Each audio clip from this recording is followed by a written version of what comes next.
एक बहुत महिमामय प्रसंग आता है। एक बंधु महंती नाम के भक्त हुए हैं, बहुत ही गरीब। ये भीख मांग करके अपने परिवार का गुजारा करते। ये उड़ीसा के याजपुर गांव के थे। इनको बंधु महंती कहते थे। प्रायः इनका उदर पोषण केवल भिक्षा से ही होता। दो चार घरों में जाते, मांगते, जो कुछ मिलता उसी से परिवार चलता। पर जहां सत्संग होता है वहां जाया करते। सत्संग के प्रभाव से इनके मन में एक बात बैठ गई कि जीवन का उद्देश्य भगवत प्राप्ति करना। तो वैसे ही धन संपत्ति भोग सामग्री से रहित थे, तो कोई भोग वासना, कोई धन आदि का अभिमान, ये जो दोष बुद्धियां, ये तो इनके हृदय में स्वाभाविक नहीं थी, क्योंकि भिक्षा मांगते थे तो दैन्यता थी। और सत्संग से बात बैठ गई कि जीवन का परम लाभ है भगवत प्राप्ति करना। तो ये उतना ही मांगते थे जितना उदर पोषण के लिए, परिवार के लिए आवश्यक था।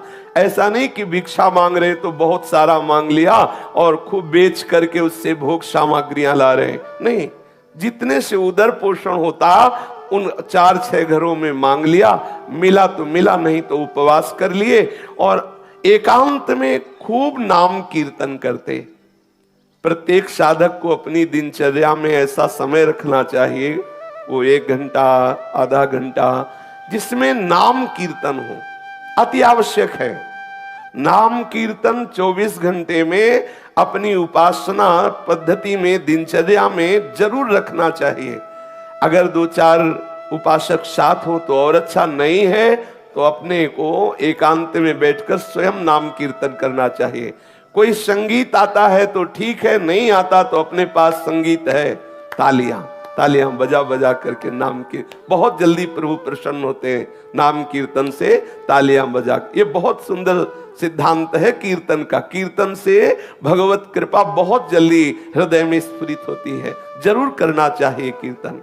वो अकिंचन बंधु महंती जी अगर भिक्षा में कुछ मिला तो भगवत अर्पित करके पा लिया और एकांत, भिक्षावृत्ति से जीते, एकांत में बैठ करके नाम कीर्तन करते, नाम जप करते।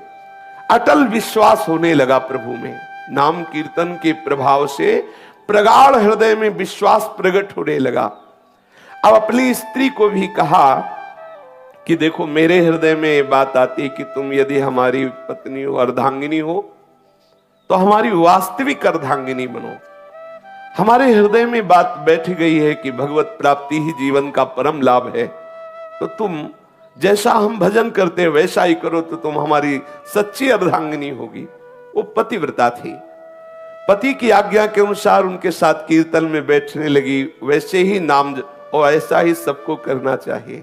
अपने परिवार में अपने संबंधियों को भगवान नाम कीर्तन, भगवान नाम जप, भगवत सेवा के लिए प्रेरित करना चाहिए। भले वो हमारी अवहेलना करे, भले वो हमारा उपहास करे, अगर वो हमारी प्रार्थना से 5 मिनट भी भजन करने लगेंगे तो मंगल होने लगेगा। अगर वो 1 माला भी करने लगे तो हम बाजी जीत गए।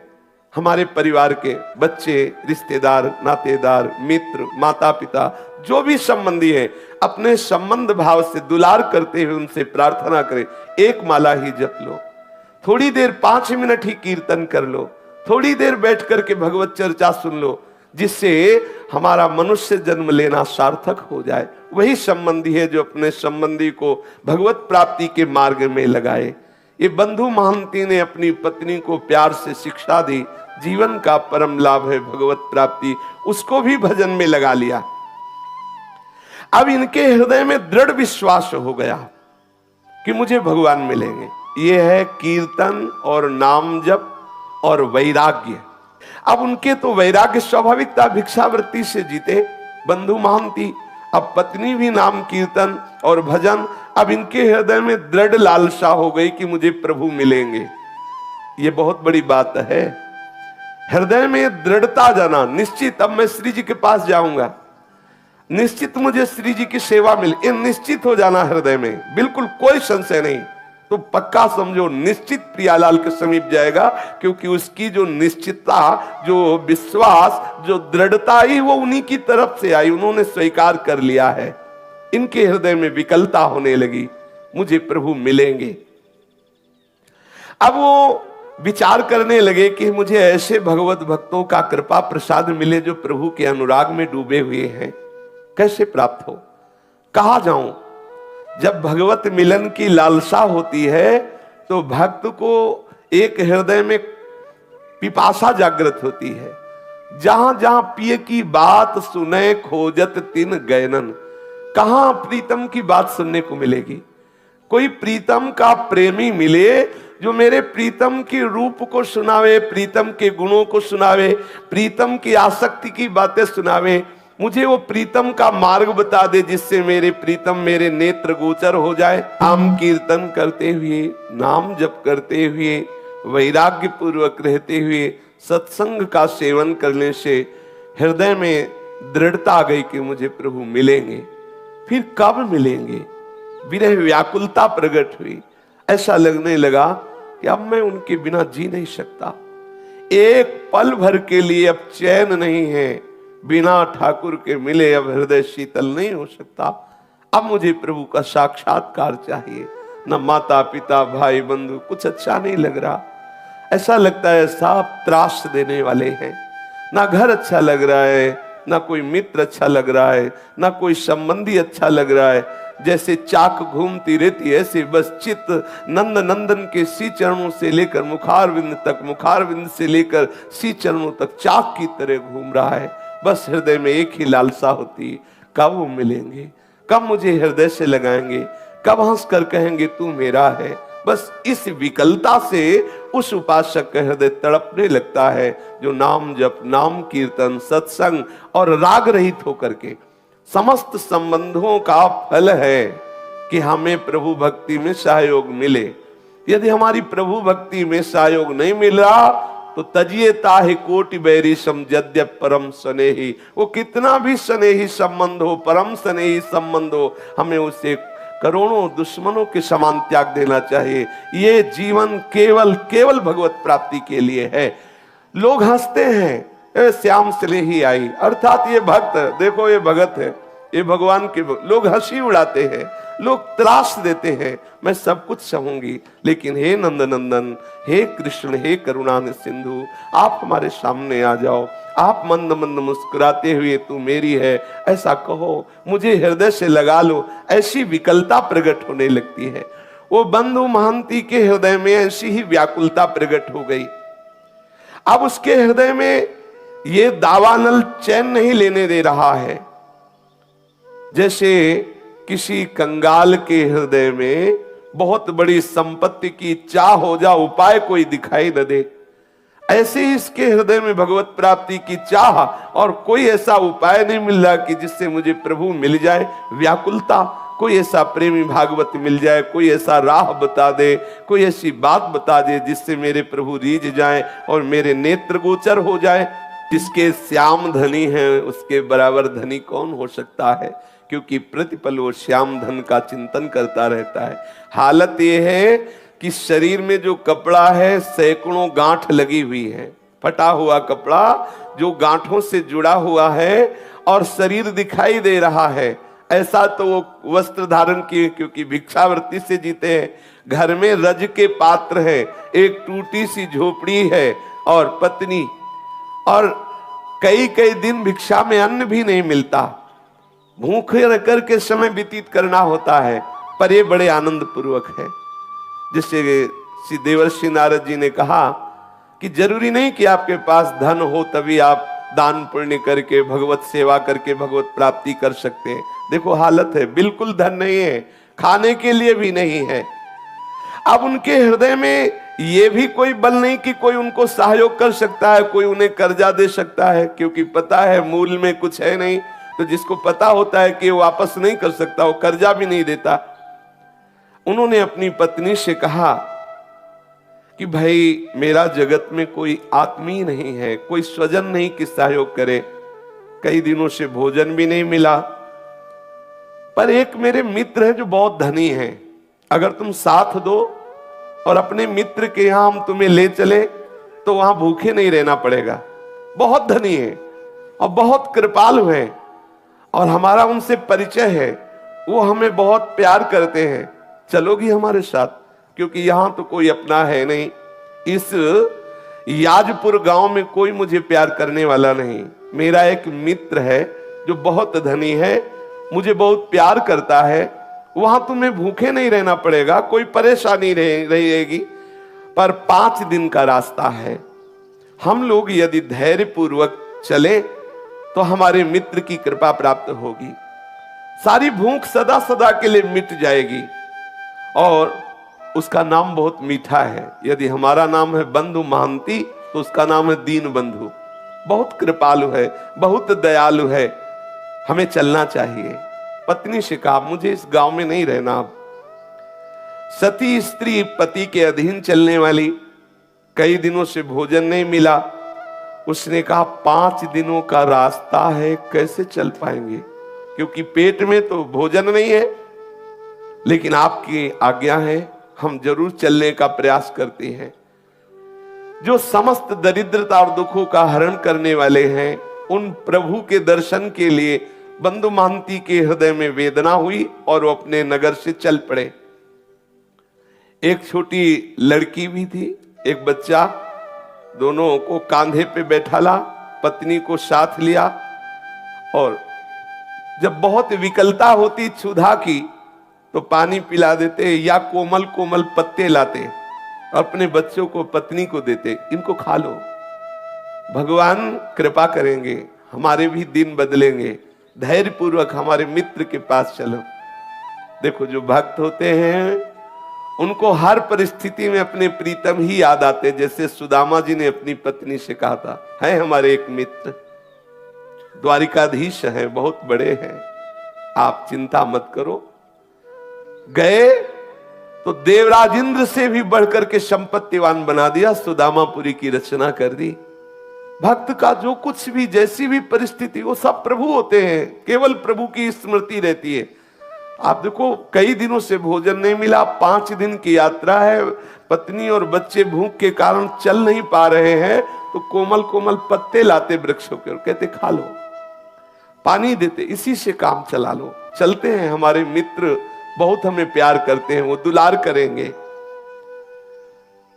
बंधु की जो पत्नी और पुत्र वो कोमल पत्ते खाते, बंधु मन ही मन रोने लगता, हे घट घट के वासी, हे अंतर्यामी, मैं तो सह सकता हूं, मेरे बच्चे मेरी पत्नी ये कैसे कष्ट में हैं, प्यारे इतनी कृपा कर दो कि मैं आप तक पहुंच जाऊं। ऐसा ना हो कि मैं यात्रा ही ना पूरी कर पाऊं, अंदर से वो विकल हो जाता है, बस मुझे प्राण निकल जाएं, बस आपके दर्शन करते ही तो कोई परवाह नहीं, लेकिन आप तक पहुंच जाऊं, इतनी सामर्थ्य देना बच्चों में और पत्नी में और मेरे में भी। दर्शन करने की एक लालसा मुझे जीवित रख रही है। मैं मृत्यु के भय से भयभीत नहीं हूं, लेकिन तुम्हें बिना देखे मृत्यु आ जाए तो मुझे अच्छा नहीं लगेगा। एक बार तुम्हें देख लूं, फिर भूख से भी प्राण निकल जाए तो कोई बात नहीं है। अन्न ना मिलने के कारण मैं नहीं रो रहा हूं, मैं इसलिए रो रहा हूं कि मैं आप तक पहुंच जाऊं। हे विश्वंभर, जल थल स्थल कोई ऐसा नहीं जहां तुम ना हो, मेरे को सामर्थ्य देना। बिल्कुल धन नहीं, देखो खाने को भी नहीं है, लेकिन हृदय में प्रभु के ही मिलन की चाह है। विश्वंभर, तुम्हें पाकर के ही हम धनवान हैं, तुम्हें अपना मान करके ही हम आनंदित हैं। भले हमारे प्राण भूख से विकल होकर निकल जाएं, मुझे इसकी परवाह नहीं, एक बार मुझे मिल जाओ, इतनी सामर्थ्य दे दो कि मैं एक बार तुम्हारे दरबार तक पहुंच जाऊं। ये वो यद्यपि मैं कहने का अधिकारी नहीं हूं, क्योंकि भांति भांति के जन्म जन्मांतरों में पाप किए हो, पर स्वामी तुम मेरे हो ना, तुम मेरी त्रुटियों को क्षमा करके, मेरे अपराधों को क्षमा करके, हे विश्वंभर मुझ में इतनी सामर्थ्य दो मैं आप तक पहुंच जाऊं। मेरे नाथ, आज मनमोहिनी छवि देखने के लिए मेरा मन व्याकुल हो रहा है। मैं कैसे शीघ्र से शीघ्र तुम्हारे श्री चरण कमलों का दर्शन पाऊं। मैं समझूंगा कि ये जो मुझे परिस्थिति आई है, इस परिस्थिति की कृपा से मिलन की चाह हुई है।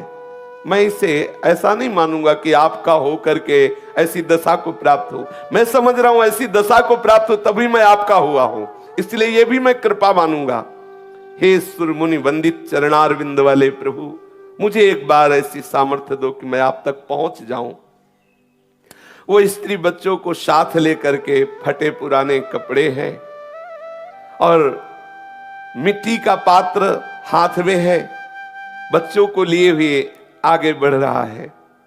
परिवार सहित लड़खड़ाते हुए 5 दिनों की यात्रा करके श्री पुरुषोत्तम क्षेत्र भगवान जगन्नाथ जी के धाम में पहुंचा और श्री मंदिर के दूर से दर्शन करके ही भूमि पर गिर पड़ा। मेरे मित्र आ गए, मेरे प्रभु आ गए।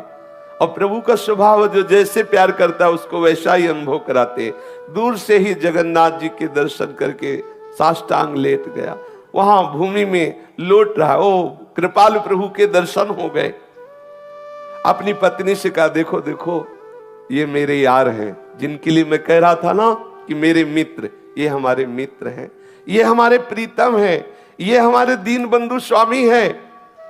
अब पत्नी के हृदय में उतना अनुराग तो नहीं है, पर इस बात से सुख मिला कि अब यहां भरपेट भोजन भी मिलेगा, भक्तों का संग भी मिले, और इसको कि मेरे प्रभु ने कृपा की, मुझे सामर्थ्य दी कि यहां तक आ गया।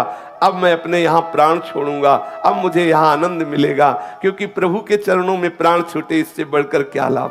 प्रभु का धाम है, सामने प्रभु है, फिर तो प्राण भी छूट जाए कोई परवाह नहीं। अब वो देखते देखते ही थोड़ी देर दर्शन हुए, सिंह द्वार के सामने आकर आनंद आवेश में मगन है। कौन पूछता है उसको? पत्नी पुत्र फटे पुराने कपड़े एक कोने में खड़े ठाकुर जी को देख रहा है। सिंह द्वार पर बड़ी भीड़ है, बच्चे भूख से व्याकुल है, पत्नी भूख से व्याकुल है। वो भगवान के दर्शन करके खड़ा है। थोड़ी देर में देखा पट बंद हो गए, कोई पूछ ही नहीं रहा, कौन पूछे। उसने अपनी पत्नी से कहा, धैर्य रखना, मेरे मित्र बहुत लोग आए हुए हैं ना, उनसे मिल रहे हैं। पत्नी से कहा, आओ पीछे चलते हैं। मंदिर के दक्षिण की ओर जहां से जगन्नाथ जी के प्रसादी का धोवन, जिसे पात्र आदि धोए गए, तो वो फेन आदि निकलता है पीछे से, उस नाले के पास गए, उसे पेज नाला कहते हैं। वहां जाके बैठे और कहा कि देखो चिंता मत करो, स्वामी के घर आ गए हो ना, अब चिंता की बात नहीं है, और बहुत करुणामय है। देखो ऐसा करते हैं ना, बहुत भूख लगी है ना, इसमें जगन्नाथ जी के पात्र धोए जाते हैं, प्रसादी पात्र धोए जाते हैं, ये पानी वहीं से आता है, अपने लोग पीते हैं और आनंद से बैठकर यहाँ कीर्तन करते हैं। कितना धैर्यवान भक्त है। अब उसी जो ठाकुर जी की प्रसादी जल वहां से निकलता है, पात्रों का प्रक्षालन का, उसी का फेन आदि लेकर ऐसे बच्चों को पवाता है, पत्नी को पवाता है और स्वयं लेता है। बोला देखो कल सुबह जब मंदिर खुलेगा ना, तब प्रभु के दर्शन होंगे, कुछ ना कुछ प्रसाद मिलेगा, धैर्य पूर्वक। और वो प्रसादी जल पीता है। देखो हम लोग कितने भाग्यशाली हैं कि प्रभु का प्रसादी जल पीने को मिल रहा है। धैर्य बनाता है और आनंद मगन हो जाता है, पेट भर करके वही जल पीता है। अब कौन उसे देखे, वो पीछे एकदम एकांत नाले के पास बैठा, वो आनंद मगन होकर के प्रभु का चिंतन कर रहा है। पतिव्रता के मन में बात आ रही है कि ठीक है, इनके मित्र कैसे हैं वो तो मुझे पूरा परिचय नहीं, लेकिन मुझे मित्र कैसा मिला ये मुझे परिचय है। मुझे कैसा पति मिला, कैसा अनुरागी पति मिला, कैसा धैर्यवान मिला। देखो ये है प्रीता। और उन्होंने कहा कि आप बिल्कुल धैर्यपूर्वक रहिए, मुझे बिल्कुल कोई कष्ट नहीं है, आप जिसमें राजी है मैं उसी में राजी हूं। वो हड़िया से भर भर कर वही जल निकालता है, बच्चों को पिलाया, अपना पिया खूब पेट भर करके, और कहा तुम सो जाओ, यहीं सो जाओ, सुबह जब पट खुलेंगे ना तब दर्शन करेंगे और तब कुछ न कुछ प्रसाद मिलेगा ही। अब इतना भाव ठाकुर जी देख रहे हैं, एक एक क्षण की बात। गुरुदेव भगवान कहते तुम चिंता मत करो, तुम्हारे एक एक सेकंड की बात ठाकुर देख रहे हैं, एक एक सेकंड का हिसाब अनंत गुना बढ़ा कर देंगे।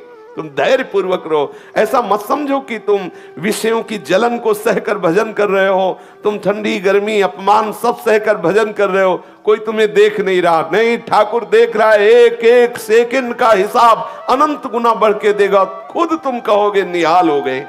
देखना, थोड़ा धैर्यवान रहिए।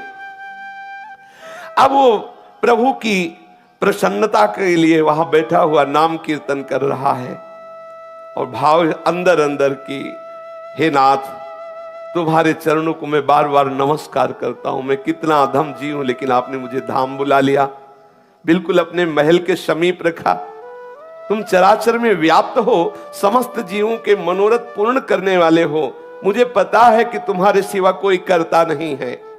मेरे मन में कोई कामना नहीं कि मैं किसी कामना से तुम्हें ये प्रार्थना कर रहा हूं, पर प्रभु आप कृपा करो, मेरी पत्नी को ये विश्वास हो जाए कि तुम मेरे मित्र हो, तुम मेरे हो। कहीं ऐसा ना हो कि इसके मन में आने लगे कि मुझे बहला फुसला रहे, कहीं कोई भगवान नहीं, देखो यहां भी आए तो कितना कष्ट सह रहे हैं। नाथ, मुझे जितना चाहो कष्ट दे दो, लेकिन इसको विश्वास दिला दो कि आप हो। मुझे पता है आप हो, लेकिन इसको विश्वास हो जाए, क्योंकि ये मेरे ही आज्ञा से भजन कर रही है, कहीं इसका विश्वास टूट ना जाए। जगन्नाथ जी की भंडार गृह में ताला लगा हुआ है और ठाकुर जी अंदर विराजमान है, लेकिन प्रभु के लिए ना तो कोई दरवाजा है ना कोई ताला है। वो तो सर्वसमर्थ है। भक्त वत्सल प्रभु को नींद कहाने वाली वो तो सब सुन रहे हैं, जो पीछे वो प्रार्थना कर रहे हैं। प्रभु ने भंडार गृह से अपनी थाल उठाई और वहां कई कई दिनों का प्रसाद रहता है।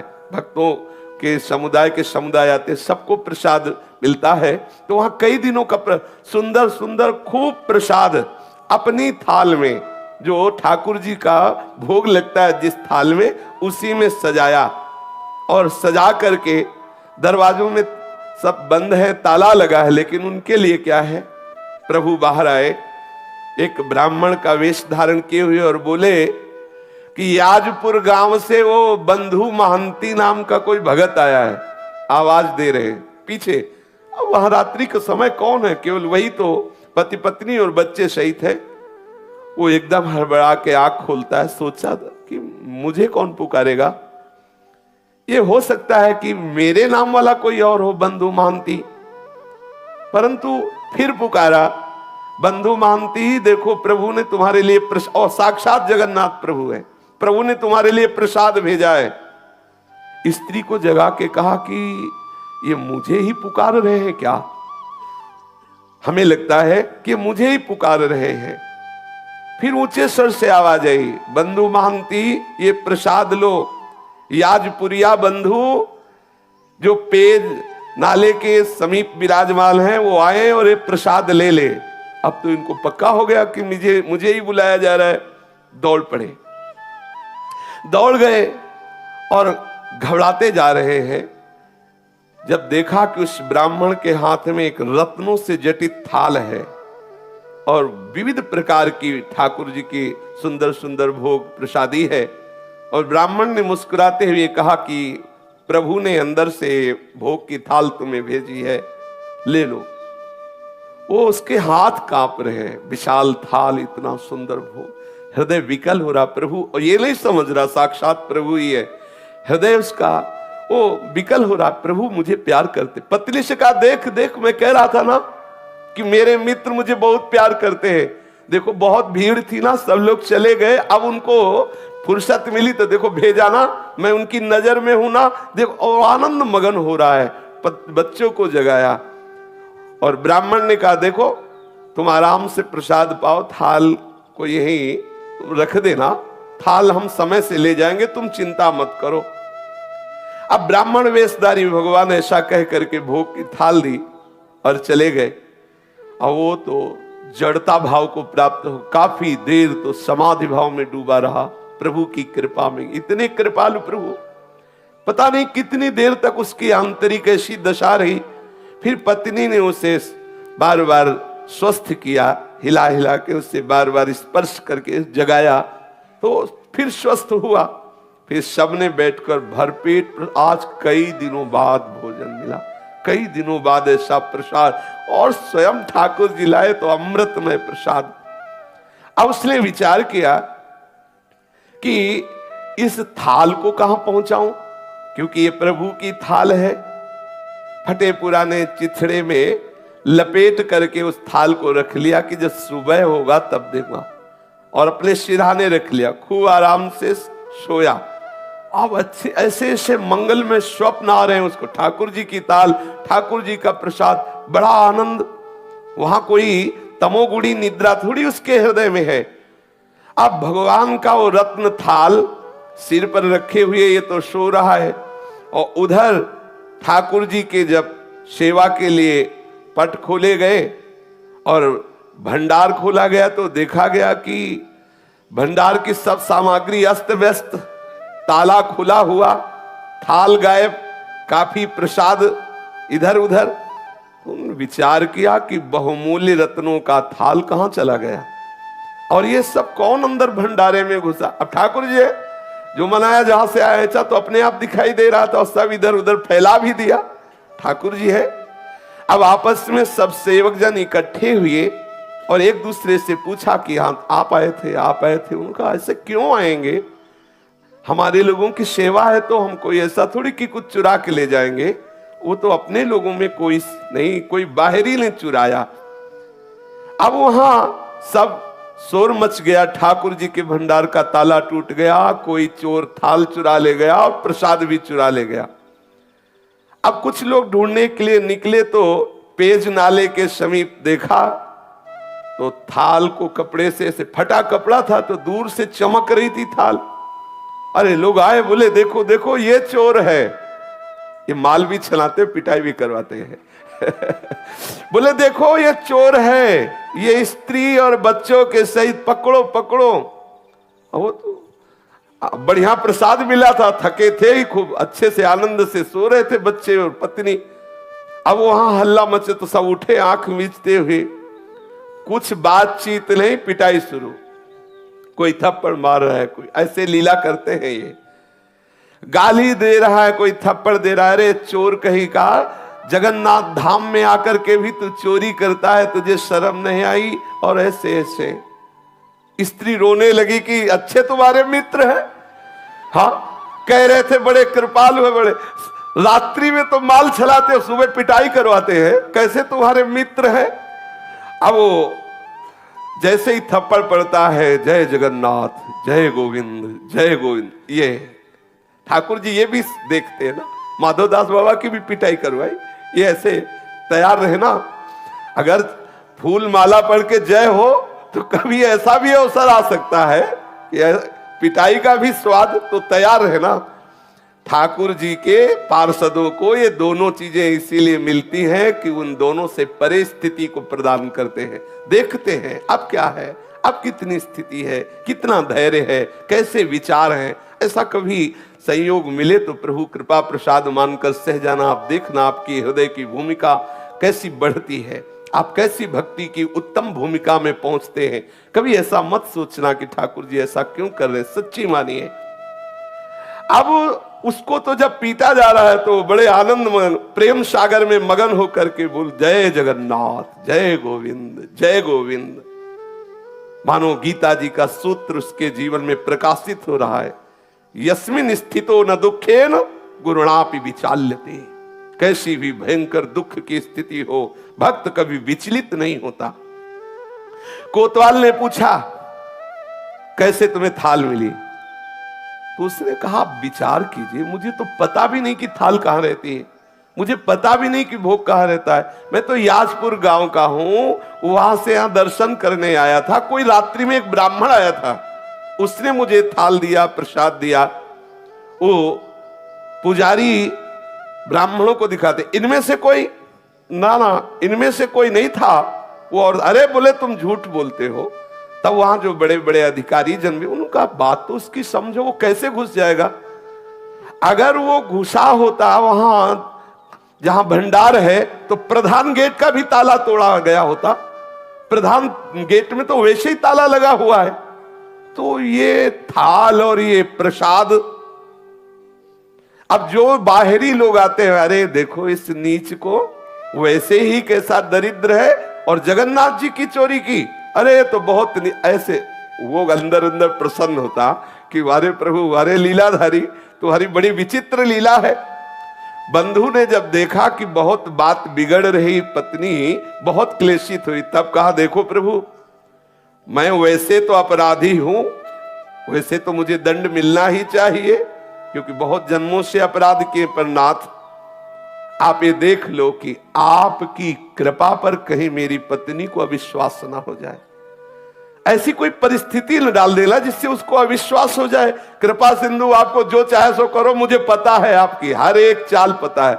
जमूरे को पता होता है बाजीगर अब कौन सा खेल खेलेगा, उसको नहीं कोई भ्रमित कर सकता, क्योंकि वो जानता है प्रभु के चिंतन के प्रभाव से प्रभु की हर बात उसके हृदय में स्फुरित होने लगती है। जो प्रभु का जन होता है, भक्त होता है, जैसे नरसिंह भगवान के क्रोधावेश से बड़े बड़े ईश्वर कोटि के महापुरुष भी डर रहे हैं, लेकिन प्रहलाद जी को कोई भय नहीं है, वो तो दौड़ते हुए प्रभु की गोद में, क्यों जान रहे मेरे प्रीतम प्रभु है। अब श्री जगन्नाथ जी महाराज नवीन लीला की, जो प्रताप रुद्र राजा थे जगन्नाथपुरी के, वो महल में सोए हुए थे। जगन्नाथ प्रभु गए और कर्कश स्वर में कहा कि प्रताप रुद्र भी ये बहुत बड़े भक्त हुए हैं, महाप्रभु चैतन्य देव की कृपा प्राप्त हुई है। बोले कि तुम यहां चैन से सो रहे हो, मेरे भक्त को दुख दिया जा रहा है और तुम यहां शयन कर रहे हो। तेरे कर्मचारी उस भक्त की पूजा ना करके उसको गालियां दे रहे हैं और उसको पिटाई करने की सोच रहे हैं, उसको थप्पड़ भी मारे। जानते हो मैंने स्वयं थाल दिया है, मैंने स्वयं प्रसाद दिया है, और वो मेरा बहुत प्रेमी है, मेरा परम भक्त है। देखो जल्दी से जल्दी जाओ और क्षमा मांगो जाकर के, क्योंकि तुम राजा हो, तुम्हारे राज्य में यदि ऐसे भक्त का अपमान होता है तो तुम्हें हम दंड देंगे। क्योंकि अब बड़े लीला बिहारी, एक तरफ तो पिटवाई करा रहे हैं और एक तरफ राजा से चरण पूजवाए, यही इनकी लीला है। यही बड़ी विचित्र लीला, कैसे वो कहां परिचय बना के कौन सी लीला करते हैं, ये किसी की समझ में आने वाली नहीं। तू भला चाहता है तो तत्काल जा और सम्मान पूर्वक प्रणाम करके, आज से हमारे मंदिर का हिसाब किताब का पूरा अधिकारी वही होगा। ठाकुर जी ने आदेश कर दिया, आज से नीलाचल नारायण का आदेश है। जगन्नाथ जी ने कहा मेरा आदेश है कि मेरे संपूर्ण मंदिर का हिसाब किताब उसके हाथ, उसी के दस्तखत से सब सारी बात होगी। इतना कहकर प्रभु अंतर्ध्यान में, राजा तो हड़बड़ा करके उठा, तत्काल पोशाक धारण की, घोड़ा मंगवाया और वहां पहुंचा और जाकर सबसे स्वप्न की बात कही और हाथ जोड़ करके प्रणाम किया साष्टांग बंधु महांती को। ध्यान से सुनिए, राजा ने साष्टांग प्रणाम किया और हृदय से लगाकर कहा जो कुछ भी आपके साथ हुआ हो हमें क्षमा कीजिए। और सबको आदेश किया कि जगन्नाथ जी का सीधा आदेश है कि आज से मंदिर का पूर्ण अधिकारी यही होगा, इसी के दस्तखत से सब होगा। अब वो तो हाथ जोड़े खड़े हैं, फटे पुराने कपड़े हैं, कैसा हृदय इनका दैन्य भाव से युक्त हो, कैसा पद दिया। राजा ने विनय की और कहा कि जो हमें प्रभु ने आदेश किया है उसे आप स्वीकार करें। आज भी बंधु महांती के कुल परंपरा से वही सेवा करते चले आ रहे।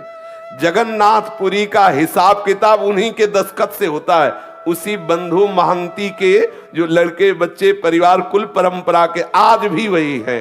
तो जरूरी नहीं कि आपके पास धन हो तभी प्रभु प्रसन्न हो, या आप उत्तम जाति के हो तो प्रभु प्रसन्न हो, या आप धनवान रूपवान कुलवान गुणवान, इनका कोई महत्व नहीं। प्रभु से प्यार हो, बस केवल अपनापन से प्रभु जी जीते हैं।